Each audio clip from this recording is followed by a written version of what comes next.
현대차연구소 양석센터장입니다. 오늘이 1월 14일 화요일입니다. 자, 미국 증시가 겁이 날 정도로 치솟아 올라가는 그런 모습이죠. 상당히 분위기가 좋습니다. 일견 좀 뜨거운 그런 측면도 좀 있는 것 같아요. 미국 일각에서는 이른바 영어식 표현으로 말씀드리겠습니다. 블로우 오프 탑이라고 합니다. 폭락하기 전에 급등하는 현상을 그렇게 표현을 하는데요. 그런 얘기가 나오고 있습니다. 자, 미국뿐만이 아니고요. 국내에서도 그런 얘기가 나오고 있습니다. 가장 대표적인 사람이 이주열 한국은행 총재죠. 이 양반이 금년 초 기자 간담회에서 지금 이 열기는 폭락하기 전에 급등하는 그런 현상일 수도 있다 하는 얘기를 한 바 있습니다. 시장을 나쁘게 보고 한 얘기는 아닐 겁니다. 일종의 경고 차원에서 이제 그런 얘기를 한 것 같은데요. 어찌됐든 무시할 수는 없죠. 특히 지수가 또 주가가 많이 올라갈수록 조심할 필요는 있습니다. 예, 하지만 현재 그와 관련된 전반적인 흐름에 대하여 제가 반론을 충분히 제기할 수 있다는 것이죠. 결론은 바로 이것입니다. 예, 조정은 있을 수 있어도 대폭락은 없다는 것이죠. 자, 이 점에 대해서는 구체적으로 말씀드릴 기회가 있을 텐데요. 지금 당장 그 얘기를 장황하게 얘기할 필요는 없을 것 같습니다. 빠르면 이번 주 중에 그 반론을 제기해 볼까 합니다. 자, 오늘은 이렇게 현재 진행을 하겠습니다. 시장 점검을 매일매일 해야 되죠. 시장 점검은 상당히 중요합니다. 시장의 맥을 짚어야 되고요. 또 그날 현재 위험을 판단을 할 필요가 있기 때문에 더욱더 그렇습니다. 반드시 시장 점검을 해야 되고요. 또 현재 판도 분석, 맥을 짚기 위해서는 판도 분석도 반드시 들어가야 된다 하는 것이죠. IT 관련주들이 시장의 중심을 잡고 있다는 것도 그 맥을 통해서 확인해 볼 수가 있겠습니다. 자, 그리고 종목으로 봤을 때 약간 특징적인 종목으로서 삼성 SDI 이 종목을 분석해 드릴 거고요. 또 그전 했던 종목인데요. SFA 반도체도 다시 한번 조명을 하도록 하겠습니다. 수많은 종목들이 올라가고 있기 때문에 많은 종목들을 다 섭렵해서 말씀드릴 수는 없겠습니다. 우리하고 친숙한 종목 위주로 해서 먼저 설명드리는 시간을 갖도록 하겠습니다. 자, 일단 시장을 점검을 해봐야 된다는 건데 미국 증시가 참 대단합니다. 그렇게 많이 올라갔고 나스닥 지수 같은 경우에는 121선의 이격도가 무려 110%가 넘어갈 정도로 과열권에 그것도 상당히 뜨거운 과열권에 들어가 있는 상태입니다. 그런데도 불구하고 1.04%나 이 정도면 급등이죠. 크게 올라갔습니다. 미국이 중국에 대하여 작년 8월 5일 날 지정했던 환율 조작국 지정 해제를 했다는 이유로 올라갔다는 건데요. 사실 이거는 정해진 수순이죠. 미중 무역 협상, 물론 1단계이긴 하지만 그것이 원활하게 진행되는 과정 속에서 당연히 사실 환율 조작했는지 아닌지조차도 불분명한 이것에 대해서는 그 선을 분명히 해서 해제를 해야 된다는 뜻이죠. 넘어가는 것은 현재 지금 화해 무드에서 당연한 그런 수순이라고 볼 수가 있겠습니다. 사실 그런데도 불구하고 미국 증시가 사실 호재 같지 않은 호재에 상당히 뜨겁게 반응한다고 할까요? 상당히 높은 위치에서 저렇게 이제 반응을 한다는 것은 그만큼 미국 증시가 상당히 강한 장세라는 것이죠. 사실 미국 증시를 끌어내릴 만한 악재가 잘 보이지 않을 정도로까지 상당히 좋은 초강세장이 펼쳐지고 있다 하는 건데요. 심지어는 미국 증시 중에서 가장 특징적으로 많이 올라간 종목 중에 보면 테슬라가 있어요. 테슬라가 전기차, 세계적인 전기차, 순수 전기차 업체죠. 이 업체가 무려 10%나 급등을 했습니다. 테슬라 시가총액이 현재 GM이나 포드를 넘어서서 토요타나 또는 폭스바겐이나 그 다음에 세계 자동차 업계 시가총액 3위로까지 등극을 했죠. 이 업체는 아직까지는 현재 연간 단위로 영업이익을 잘 내지, 순이익을 잘 내지 못하는 상태입니다. 그런데도 불구하고 이 테슬라가 그렇게 급등을 하고 있더라 하는 건데요. 두 가지 의미가 있습니다. 한 가지는 국내 전기차 관련주들을 추가적으로 급등하는 직접적인 배경으로 작용되고 있다는 것 하나 하고요. 두 번째는 보다 중요할 수 있습니다. 테슬라를 보면 알 수 있듯이 4차 산업혁명이 활발하게 지금 개진되고 있는 상황 속에서 현재 최대 수익성 산업이 바로 자동차, 특히 전기차 산업 한 단계 더 나간다면 자율주행이 되겠죠. 그래서 이 분야가 본격적으로 이제 성장 궤도에 진입을 했다라고 하는 그런 의미가 있다는 것이죠. 이 시장은 4차 산업혁명이라고 하는 그 주제가 이끌고 있는 그런 상태다라고 할 수 있는 그런 상황 속에서 전기차가 가장 먼저 현재 본 궤도에 진입했다. 이런 의미가 되겠습니다. 이런 것을 항상 우리가 인식을 하고 이 시장에 접근을 해야 이 시장을 제대로 이해할 수가 있을 것입니다. 일단 뭐 미국 증시는 그 정도만 얘기를 하고요. 국내 증시의 재료를 보면 중국의 단체 관광객들이 요새 상당히 몰려 들어와요. 오늘 매스컴을 통해서 보도가 됐습니다만 이용탕이라고 하는 회사에서 5천 명의 단체 관광을 했다는 그런 하고 있다는 그런 뉴스가 보도가 됐죠. 이것이 이 업체뿐만이 아닐 겁니다. 전체적으로 본다면 중국이 현재 한알령을 해제할 가능성이 있다는 것이죠. 그래서 계속해서 중국 소비 관련주, 면세점, 화장품, 일부 식품주, 또 엔터테인먼트 관련주들이 부각될 수 있는 그런 원동력으로 계속 작용되고 있다라는 것이죠. 그와 관련돼서는 아직까지 상당한 시간적인 여유가 있다 하는 점에서 그들 종목을 계속 관찰하자 이런 말씀을 드린 바 있습니다. 자, 그리고 삼성전자는 외국인들이 어제까지 4거래일간 연속해서 대규모로 매수를 하고 있는데요. 합계해서 1100만 주, 금액으로 따지면 6,500억 원 정도 매수를 하고 있다. 이것이죠. 오늘도 그렇게 많이 올라갔음에도 불구하고 삼성전자는 오늘도 강세입니다. 잠깐 차트를 볼까요? 삼성전자를 보면 삼성전자는 시가총액 350조에 달하는 초대 규모 종목입니다. 이 종목이 마치 조그만 개별 종목처럼 아주 가볍게 올라가고 있는 모습을 차트상으로 우리가 확인해 볼 수가 있죠. 어쨌든 대단합니다. 이 시장의 가장 핵심적인 주역이라고 할 수가 있겠습니다. 4차 산업혁명을 이끌고 가고 있는 주역이라고 할 수도 있죠. 어쨌든 삼성전자는 여기서 그치지 않고 말이죠. 금년 중에 빠르면 금년 중에입니다. 빠르면 금년 중에 10만 원까지 충분히 올라갈 수 있다. 이런 관점으로 볼 필요가 있다는 것이죠. 우리가 당초 6만 원이라고 하는 단기 목표 가격을 1월 말 정도에 우리가 상종해 봤던 건데, 우리가 생각했던 것보다 더 빠른 속도로 또 더 강하게, 그렇게 더 확실하게 올라온단 말이죠. 그렇다면 10만 원도 그런 식으로 가지 않을까라고 하는 기대를 충분히 할 수가 있겠습니다.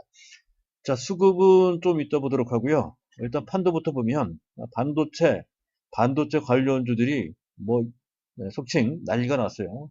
반도체 장비, 소재 이들 정보도 간단하게 한번 보도록 하겠습니다. 2차 전지 관련주들도 계속 상승세를 이어가고 있고요. 오늘은 수소차 관련주들도 같이 움직이고 있습니다.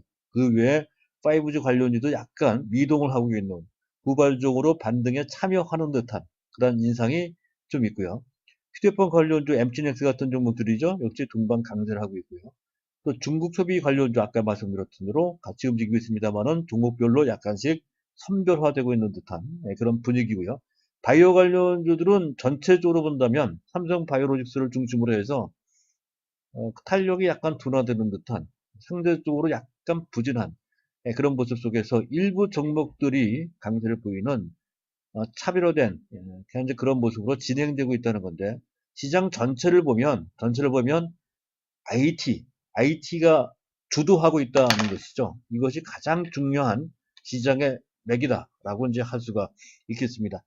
자, 그걸 토대로 해서 시장을 잠깐 보도록 하겠습니다. 삼성전자보다 일단 단기로 봤을 때는 하이닉스가 더 빨리 올라가는 것을 알 수가 있습니다.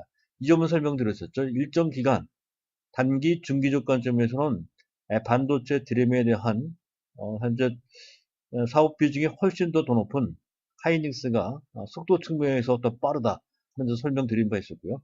그런 차원에서 하이닉스가 이렇게 올라간다 보시면 되겠습니다. 궁극적인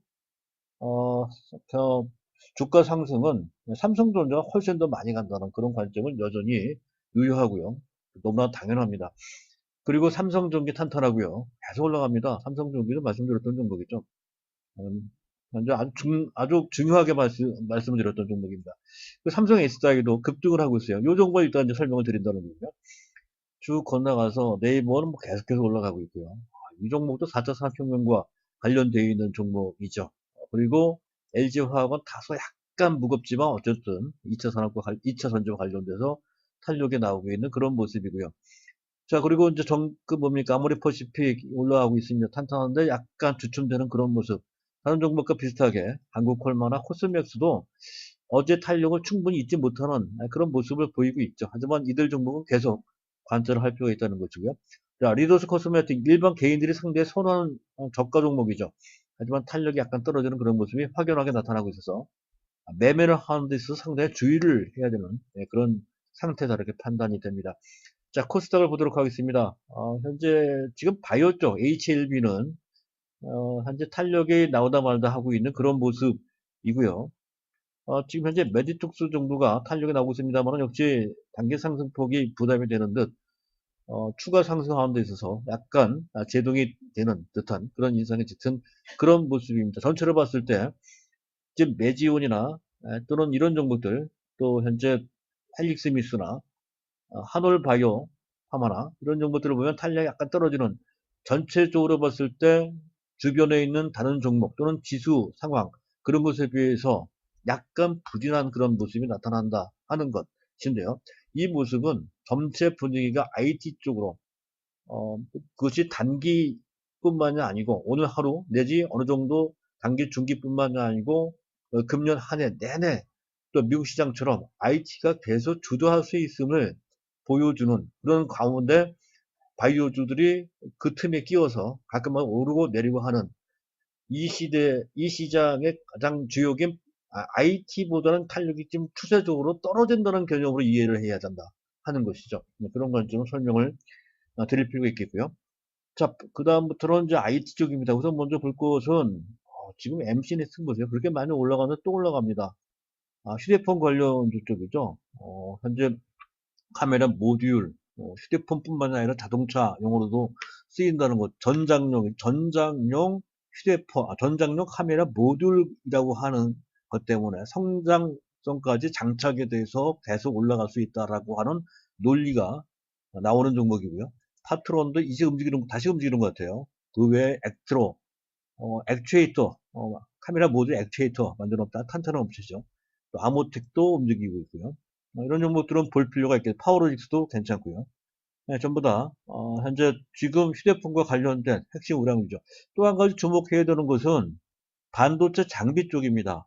반도체, 유진테크, 또 테스, 원익 IPS는 등치가 약간 그 중에서 약간 큰 편이라서 탄력이 상대적으로 약간 떨어집니다만은 내용상 나쁠 게 없는 업체죠. 어쨌든 이 3대 바이오 장비 업체들이 뜬다는 건데요. 주성 엔지니어링도 같이 뜰 것으로 현재 기대가 되는 그런 상태라는 것이고요. 비메모리 반도체 쪽에 보면 테스나가 움직이고 있습니다. 비메모리 반도체 테스트 쪽이죠. 테스나 상당히 의미가 있는 종목이고요. 넷피스가 현재 조금 반등이 추세 전환이 기대되는 그런 모습을 하고 있는 상태이고요. 현재 검사 장비 쪽으로 고용이 탄탄하게 올라가고 있는 그런 상태라는 것을 알 수가 있고요.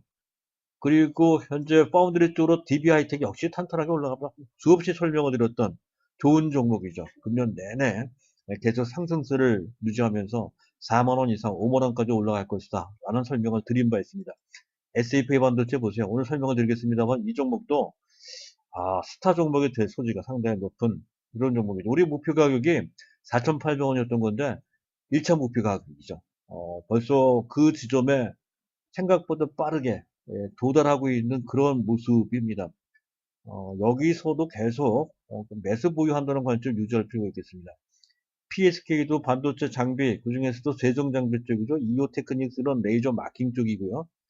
또 FST는 지금 현재 또 반도체 장비 쪽, 또 STI는 CCS, 이거는 약간 탄력이 떨어지네요. SNS도 한번 설명을 드린 바 있었죠. 이 종목은 블랭크 마스크와 관련돼서 설명을 드렸어요. 독보적인 존재죠. 이 종목도 지금이라도 매수를 해야 되는 대상이다. 이렇게 판단이 되고요. 자, 지금 솔브레인이 상당히 좋아요. 솔브레인 어디 있었나요? 솔브레인, 여기 있네요. 솔브레인 9%를 급등을 해서 어마어마합니다. 솔브레인. 수입 대체 효과가 크다는 것이죠. 톨브레인, 동진 세미캠도 이제 거기에 합류하는 그런 모습이 나타나고 있고요. 이 두 종목에 초점을 맞춰야 될 것 같아요. 톨브레인 내지 동진 세미캠, 포토레지스터 쪽이죠. 또 램 테크놀로지는 상대적으로 떨어집니다. 기업 실적 측면에서 떨어진다는 거죠. 지금은 우량주가 중심이 돼서 시장이 이끌어지는 그런 장세라는 것을 이해를 하고 주가 싸다는 이유만으로 싼 종목을 선택해서는 안 된다는 것이죠. 오히려 비싼 종목을 선택할 필요도 있겠습니다. 자, 그리고 오이솔루션, 5G 쪽이죠. 상대적으로 탄력은 좀 떨어져요. 오이솔루션이나 KMW나 에이스테크죠. 에이스테크 쪽에 있습니다. 그리고 RFHAC도 다 마찬가지고요. 전반적으로 봤을 때 후속적으로 그들 종목이 동참할 수 있으나 지금 당장은 상대적으로 탄력이 떨어지고 전반적인 시장 분위기에 눈치를 보는 듯한 그런 인상을 짙은데 만약 이 상태에서 정부 정책이나 또 해외에서의 어떠한 모멘텀이 있으면 재료가 있으면 또 탄력적으로 올라갈 수 있는 준비된 상태다. 이렇게 설명될 수 있는 그런 장세이고요. 그런 모습이고요. 자, 그리고 어제 강했던 넷마블이나 위메이드나 이런 종목들은 탄력이 떨어지죠. 다만 엔터테인먼트 쪽에서 보면 YG 엔터는 괜찮아요. 빅뱅이나 블랙핑크 같은 세계적인 K-팝 스타죠. 그들의 복귀에 상당히 점수를 두는 것 같습니다. 그리고 추세적으로 스튜디오 드래곤 같은 경우에는 중국 시장이 개방됐을 때, 중국 시장에서 한한령이 풀렸을 때 가장 큰 수익을 볼 수 있는 현재 드라마 제작사죠. 이것도 상당히 의미가 있는 그런 대상이라 할 수 있겠습니다. 일단 시장은 판도는 뭐그 정도만 보죠. 더 자세히 보기에는 시간이 너무 오래 걸립니다. 일단 그런 정도 보도록 하고요. 자, 그리고 이제 말씀드렸듯이 일단 어, 특징적인 종목을 점검을 해 드려야 된다는 건데요. 그 전에 간단하게 이제 안내 말씀을 좀 드릴 필요가 있겠습니다. 저희 현대투자연구소에서는 뭐 계속해서 체험 VIP 회원을 모집하는데요. 저희가 정회원은 6개월에 300만, 12개월에 500만 이렇게 상당히 비쌉니다. 그런데 3개월간 100만 원으로 해서 체험 겸해서 서비스를 해드리고 있는데요. 뭐 정보 내용은 오전 오후 문자 2번 추천 좀 노조 브리핑은 별도로 문자를 해드리고요. 전화 상담도 해드려요. 그리고 현재 종목 진단을 통해서 종목 교체나 추가하면서 포트폴리오를 어느 정도 우리가 이렇게 도움을 드릴 수가 있다는 것이죠. 그런 내용을 전달해 드릴 겁니다. 이 체험을 하시면 상당히 좋은 성과가 있을 것이라는 말씀을 드릴 수가 있겠습니다. 네, 저희 구자 예금주 현대투자연구소입니다. 여기 구자 번호가 나가죠. 이쪽으로 입금을 하시고 100만 원입니다. 그리고 입금 후에 010-2420-0553로 성명 문자 보내주시면 되겠습니다. 자, 일단 뭐 VIP 회원 모집 안내는 그 정도 하고요. 그리고 이제 삼성 S다이에 대해서 말씀드릴까 합니다. 이제 삼성 S다이는 반드시 알아두실 필요가 있는 것이 기업 내용입니다. 기업 내용을 현재 삼성 S다이는 그 전과 조금 그 기업량이 달라졌다는 거죠. 그 전에는 일단 주 사업이 어떻게 구성되어 있는지 먼저 보겠습니다. 그 전엔 CDT, CRT, 브라운관 같은 거 있습니다. 이런 걸 주로 했었던 건데 그 사업을 완전히 접었죠. 옛날 삼성 정관이 그 전에 회사 이름이었고요. 그것이 삼성 SA로 바뀌었는데 지금 사업이 완전히 새로운 사업으로 재편됐습니다. 주 사업은 2차 전지 및 그리고 소재 쪽인데 그 중에서도 TV에 들어가는 평광필름이 주 사업이 되겠습니다. 그 전에 자잘한 뭐 전기, 전자, 재료 쪽은 다 정리해서 롯데로 다 넘겼고요. 좀 남아있는 소재 쪽은 평광필름 등의 핵심 사업부가 되겠습니다. 그것만 남아있고요. 그리고 주사업은 2차 전지입니다. 2차 전지. 2차 전지도 종류가 세 가지가 있어요. 그럼 반드시 기억해 두실 필요가 있어요. 2차 전지랑 다 똑같은 2차 전지가 아니에요. 2차 전지를 하더라도 IT용, 즉 휴대폰에 들어가는 겁니다. 그게 IT용이 있고요. 그리고 우리가 기대하는 게 전기차, 중대형입니다. 중대형 2차 전지, 2차 전지가 있고요. 그리고 에너지 저장 장치, ESS가 그겁니다. ESS가 에너지 저장 장치 이쪽입니다. 그래서 2차 전지가 전체 매출 비중의 75%예요.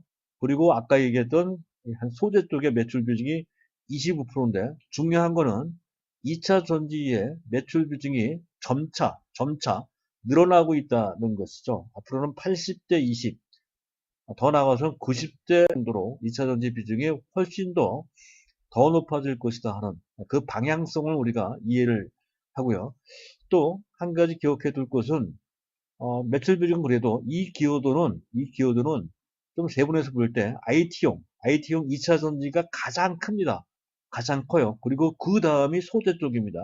7대 2대 1 ESS까지. 그리고 중요한 것은 중대형 2차 전지, 우리가 가장 기대하는 중대형 2차 전지, 즉 전기차용 2차 전지는 아직까지도 충분히 이익을 내지 못하는 적자 상태에 있다는 것이죠. 적자 상태. 지금 그것은 적자 상태라는 것은 나쁜 것이지만 중요한 것은 그 적자가 흑자가 됐을 때 그 반전 효과는 매우 크다는 것이죠. 지금 바로 그 상태에 있는 것이 삼성 SDI입니다. 그렇게 보시면 되고요. 그리고 이제 2019년도 실적 추정, 작년 실적이죠. 작년 실적이 다 안 나왔기 때문에 추정할 수밖에 없는데요. 별로 성적이 안 좋아요. 매출은 10조 6천억 정도. 10조 6천억이 아니라 10조 600억 정도입니다. 10조 600억. 작년 동기 대비 거의 18% 가깝게 현재 크게 감소한 상태고요. 영업이익도 5천억 정도인데요. 거의 30%, 작년 7천억이 넘게 재작년 7천억이 넘게 나왔거든요. 근데 5천억 정도밖에 안 나올 것 같습니다. 30% 정도 격감합니다. 이 정도면 어닝 쇼크죠. 그것은 어찌 보면 당연합니다. 삼성전자가 어닝 쇼크가 있으니까 삼성 SDI도 더불어서 전방 산업이 휴대폰이니까 아직까지 휴대폰에서 대부분의 이익이 나옵니다. 휴대폰이 부진했으니 당연히 실적이 나쁠 수밖에 없는 것이죠. 그리고 ESS가 화재 사건이 있어서 그것 때문에 추가적인 어떤 비용이 들었다기보다는 현재 화재를 대비하기 위한 충당금을 설정한 게 있습니다. 그런 것 때문에 작년 실적이 상당히 외형상으로 현재 저조할 만큼 나쁘게 나왔다. 어닝 쇼크가 나왔다는 건데요. 하지만 금년부터 확연하게 달라지게 됩니다. 일단 ESS 사업 부분은 정상화가 되는 거고요. 아까 얘기했던 에너지 저장 장치, 화재 문제는 거의 해소된 것으로 그렇게 판단이 됩니다. 그리고 중요한 것은 가장 중요한 포인트가 됩니다.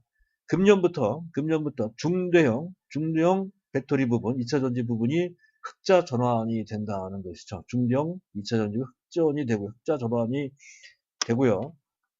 이제부터는 날개를 달 가능성이 있는 부분이 바로 이 부분입니다. 그리고 IT형 2차 전지 쪽도 흑자가 상당히 좋은데 더 확대될 소지가 크다는 거죠. 이유는 갤럭시가 올해 좀 이따 갤럭시 11이 아니고 갤럭시 12로, 갤럭시 S12로 출시가 된다고 하죠. 갤럭시 S12가 아니라 갤럭시 S20, 갤럭시 S22 출시가 된다고 그래요.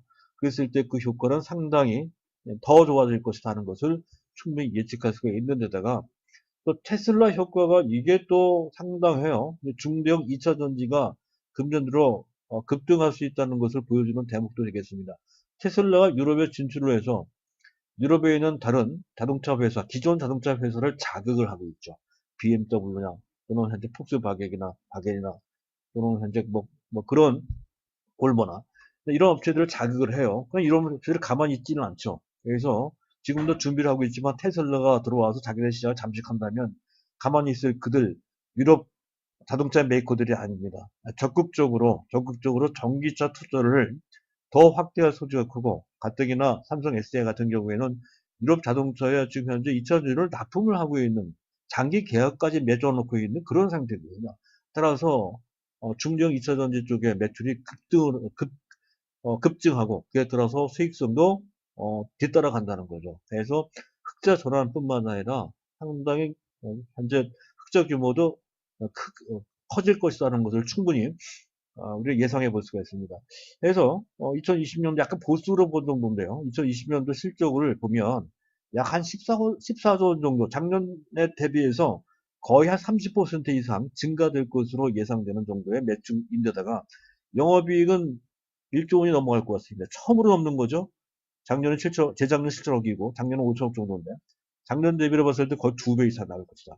영업이익률 보세요. 원래 이 업체는 영업이익률 낮았어요. 3%, 4%였던 건데 작년부터 재작년부터 좋아지기 시작했거든요. 그래서 7.8%로 가고, 내년부터, 금년이 2020년이 아닌 2021년 되면 영업이익률이 10%가 넘어갈 것 같습니다. 그럼 더 좋아지는 거죠. 그리고 2020년 실적 기준으로 봤을 때 EPS 주당 순위 15,000원 정도인데요. 현재 주가가 지금 27만원 정도잖아요. 현재 PBR이 한 18배 정도 됩니다. 근데 적정 PBR은 20배 정도로 보는 게 일반적인 시각입니다. 그랬을 때, 현재 적정한 목표 가격은 30만원 정도인데요. 30만원이면 사실 지금 이 가격에서 큰 차이가 안 나죠. 별로 매력적이지가 않습니다. 근데 여기서 그칠 종목이 아니라는 것이죠. 앞에 얘기했던 그런 내용을 전제해서 금년 뭐 내내 그리고 내년까지 좋게 흘러간다라고 이거 충분히 예상해 볼 수가 있습니다. 그렇다면 30만 원만 가겠느냐 이거죠. 40만 원, 50만 원도 가능한데 일단 단기 목표 가격 정도는 35만 원 정도를 보고 가자. 이런 관점으로 충분히 설명이 되는 그런 대상이 됩니다. 다만 초단기로 봤을 때 3일 연속 그것도 대형주가 장대 양봉으로 거래까지 수반한 상태로 올라간 그 끝에 꼭대기에서 매수하는 것은 결코 바람직하지가 않습니다. 그때는 약간 숨을 죽여서 한 템포 늦춰서 주가를 본다면 26만원 이하에서 매수 타임을 잡거나 또는 단기적인 매매에 너무 국한되지 않겠다는 어떤 신념을 가진 그런 분들은 지금 사도 돼요. 지금 사도. 어차피 이 종목은 30만원 넘어 35만원 40만원 이렇게 올라갈 종목이란 말이에요. 약간의 기술적 부담이 있을지언정 장기 추세로 봤을 때는 결코 나쁘지가 않습니다. 상당히 많이 올라갈 수 있는 잠재력을 갖고 있다는 것이죠. LG화학도 있지만 LG화학은 현재 2차 전지 외에 다른 화학 제품 사업 비중이 워낙에 높기 때문에 2차 전지가 뜰 때 그 혜택은 상대적으로 다른 종목으로 분산되죠. 그래서 다른 사업을 분산되기 때문에 그 효과는 조금 떨어집니다. 그래서 2차 전지만 본다면 삼성 SDI가 훨씬 더 효율적으로 주가에 반영된다는 개념으로 볼 수가 있어서 2차 전지를 좋게 본다 할 때는 두 종목 중 하나라고 선택했을 때 무조건 삼성 SDI다. 이런 결론이 나옵니다. 거기까지 이해를 하시고요. 자, 그 다음에는 뭐 SAP 반도체 설명을 드린다고 했으니까 간단하게 설명드리고 마칠까 합니다. 삼성 SDI는 SAP 반도체죠. SAP 반도체입니다. 차트를 잠깐 보면서 말씀드려야 되겠네요. 차트를 보면서 SAP 반도체는 바로 이 차트죠. 아주 탄탄하게 별다른 뭐 눌림목이라 할 것도 없는 그런 모양새로 진행이 됩니다. 투자 포인트는 3개로 지배하게 되죠. 그간 약 한 5년 정도에 걸친 구조조정, 가장 핵심적인 구조조정의 성과는 인력 구조조정입니다. 구조조정 잘 돼 있다는 거죠. 그리고 사업 구조조정도 잘 돼 있습니다. 다운사이징까지 했다는 거죠. 해서 잘 돼 있고요. 그리고 사업 개편도 아주 잘 됐습니다. 수익성의 개혁이 일어나고 있다는 거죠. 영업이익률이 1%, 그 전에 5, 6년 전에는 1%밖에 없었던 1% 안 되는 방만한 상태의 사업 구조를 했었던 건데 지금 한 6%대로 올라갔고요. 내년 정도 되면 두 자릿수까지 될 것 같아요. 그 정도로까지 수익성이 크게 개선됐다는 건데 사업 개편이 잘 됐다는 것이죠. 실적 성장 모멘텀이 상당히 강하죠. 거기다가 지금 당장의 기존 사업을 통한 실적 성장 모멘텀도 외부 환경도 좋지만 자체로도 좋아서 상당히 좋을 뿐만이 아니라 장기 성장 동력까지 장착을 해놔서 단기, 중기, 장기 모두 이 종목은 괜찮은 것 같아요. 일단 구조조정과 관련해서 아까 말씀드렸죠. 상당히 방만했던 업체였던 건데 현재 SFA에서 이 업체를 인수함에 따라서 회사가 구조조정기에 접어들었고 그 구조조정을 상당히 잘했습니다. 그래서 워크아웃도 탈피를 했다는 것이죠. 어쨌든 뭐 구조조정 얘기를 했으니까 그 정도로 마치고요. 자, 사업 개편이 중요한데요. 주력은 뭐 MCP, FPGA, TSOP 등에 특화된 반도체 패키징 쪽, 약간 특화된 쪽이 있었습니다. 하지만 최근 들어 범용 쪽의 반도체 패키징까지 하고 있어서 매출 범위가 사업 범위가 좀 넓혀졌습니다. 그런 측면. 일단 법인도 크게 세 개가 있어요. 국내 법인, 중국 법인, 필리핀 법인이 있는데 국내 법인에서는 어드밴스트 제품, 주로 모바일용 또는 일반 또 반도체 D램 그리고 모바일용 D램 또 낸드용 가장 핵심적인 내용이 되겠습니다. 삼성전자한테도 가장 핵심적인 내용이 됩니다. 이쪽에 해당되는 패키징 사업을 하고 있고요. 거기에다가 범핑 사업을 가미를 하고 있는 신규 성장 동력입니다. 범핑. 기판과 칩을 연결시키는 시스템을 범핑이라고 보시면 되겠습니다. 그 범핑이 장착이 됐습니다. 그리고 중국 법인이 있어요. 중국 법인은 시스템 LSI. 시스템 LSI는 비메모리 반도체입니다. 중국 반도체 굵기에 대응하기 위해서 중국 법인에서 그 준비하고 있다는 거죠. 미래 성장 동력 중에 하나입니다. 그리고 필리핀은 공장이 두 개가 있습니다. 제1공장은 삼성전자향 제품을 커버하기 위해서 만들었던 공장이고, 작년, 재작년에 제2공장이 완공이 돼서 돌아가고 있는데요. 제2공장은 삼성전자 외에 다른 업체들, 예를 들어서 SK 하이닉스도 있고요, 마이크론 테크놀로지도 있고요, 화웨이도 있습니다, 퀄컴도 있습니다. 이런 쪽에서 들어오는 물량을 받아서 현재 만들어주고 있다는 것이죠. 패키징을 해주고 있다는 것이죠. 이게 제2공장입니다. 원가 경쟁력이 뛰어나죠. 일단 그리고 고객사가 다변화되고 있습니다. 아까 얘기했던 대로 삼성전자에 현재 집중되어 있었던 것이 다른 업체로까지 확대되고 있다는 거고, 제품도 상당히 다양화되고 있죠. 범용 비중이 확대되고 있다. 앞서 얘기했던 MCP나 뭐 FPGA나 이런 쪽에 대한 의존도가 줄고 범용 패키징 쪽에 비중이 확대되고 있어서 사업 안정성이 상당히 좋아졌을 뿐만 아니라 외형적으로 성장할 수 있는 기반까지 더 확충해졌다는 거죠. 그리고 성장 동력 범핑 시장이 계속 성장을 하고 있는 그런 상태. 범핑, 신규 성장 동력입니다. 또 4차 사업 혁명과 관련돼서 IoT, 4번 인터넷 쪽이죠. 또 전장용, 또 5G용 반도체까지 진출을 했고, 또 비메모리 팹리스는 설계업체입니다. 설계업체로까지 고객사가 현재 확보가 되고 있는 그런 상태라는 것이죠. 이런 측면. 이런 것을 감안했을 때 작년도 실적 아직 달아온 것은 아닙니다만은 재작년 대비 거의 70% 매출이, 그리고 영업이익 보세요. 2배 이상, 2배 반 이상 좋아졌다는 거죠. 영업이익률은 1% 정도밖에 안 됐던 그런 업체가 한 5년 사이에 7.6%까지 상당히 좋아졌고요. 금년을 보면 매출은 6,500억. 이건 작년 3분기군요. 6,500억. 작년 대비 약 14%. 그리고 영업이익은 540억. 작년 대비 28%. 이 정도 좋아지는 것도 상당히 좋아지는 겁니다. 그리고 영업이익률이 8.3%. 이런 정도. 금년 실적 전망이 탄탄하게 계속 좋아진다는 것이고요. 내년도 실적은 더 좋아진다는 것으로 이해를 하시면 되겠습니다. 그래서 단기 목표가 사실 그 자료는 2개월 전에 제가 작년 11월 달에 말씀드린 자료였습니다. 그때는 4,800원 상당히 높아 보였거든요. 근데 벌써 그 위치까지 왔어요. 근데 여기서 끝날 것이 아니라 일단 7,000원 정도까지는 봐야 되지 않느냐. 그런 관점이고요. 손절 기준가는 지금은 의미가 없죠. 이 3,000원 가격은 아니고요. 굳이 정해놓는다라고 했을 때는 4,000원 정도 보시면 될 것 같습니다. 일단 그런 정도 보시고, SFA는 뭐 웬만하면 팔지 않고, 삼성전자의 후광 효과로, 일종의 삼성전자의 비메모리 반도체 중 패키징 사업을 감당할 수 있는 삼성전자의 일종의 패키지 사업 부분 히든카드 정도로 인식을 하고 계속 가져가는 것이 현재 바람직하다라는 관점으로 설명드리면서 마치도록 하겠습니다. 자, 방송을 하다 보니 조금 시간이 걸리는데요. 이 점 양해를 좀 해주시길 바라고요. 다음부터는 조금 더 압축해서 말씀드리도록 노력을 해보겠습니다. 방송을 듣고 그 내용이 어느 정도 동감을 하시거나 하시는 분들은 현재 좋아요 버튼이나 구독 버튼을 눌러주시기 바랍니다. 주로 마치도록 하겠습니다. 감사합니다.